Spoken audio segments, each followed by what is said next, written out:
जैसा कि आप सभी जानते हैं कि हमारे देश के प्रधानमंत्री नरेंद्र मोदी जी का आज जन्मदिन है और पूरे तमाम देशवासियों की तरफ से नरेंद्र मोदी जी को जन्मदिन की शुभकामनाएं बधाई की लाइन लगा हुआ है।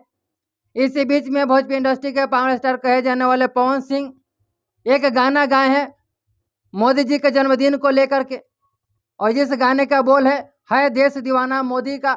ये गाने का बोल है जिसका सुमधुर आवाज इसमें पावर स्टार पवन सिंह का खुद है, और ये जो है यूट्यूब चैनल पर रिलीज हो चुका है। आप लोग जाइए इस गाने को सुने, बहुत ज़बरदस्त गाना है।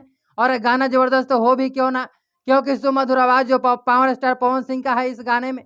लेकिन मैं आपको बताया चलो कि आखिर किस यूट्यूब चैनल पर रिलीज हुआ है, तो मैं आपको बताया चलो कि Pawan Singh official YouTube channel पर इस गाने का रिलीज किया गया है, जिस गाने का बोल है देश दीवाना मोदी का। ये गाना बहुत ही कमाल एंड धमाल का गाना है। आप लोग जाइए सुनिए और नरेंद्र मोदी जी का उत्साह बढ़ाइए। नरेंद्र मोदी जी का बहुत बहुत धन्यवाद दीजिए। उनका आज जन्मदिन है, आप लोग भी विश कीजिए। ऐसे तमाम अलग अलग बड़े बड़े नेता अमेरिका अलग अलग देशों से उनके लिए बधाइयाँ की लाइन लगी हुई है।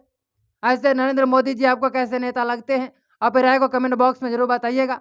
फिलहाल में इस वीडियो में इतना ही। अगर आप इस वीडियो को फेसबुक पेज पर देख रहे हैं तो फॉलो करिएगा, यूट्यूब चैनल पर देख रहे हैं तो सब्सक्राइब करिएगा।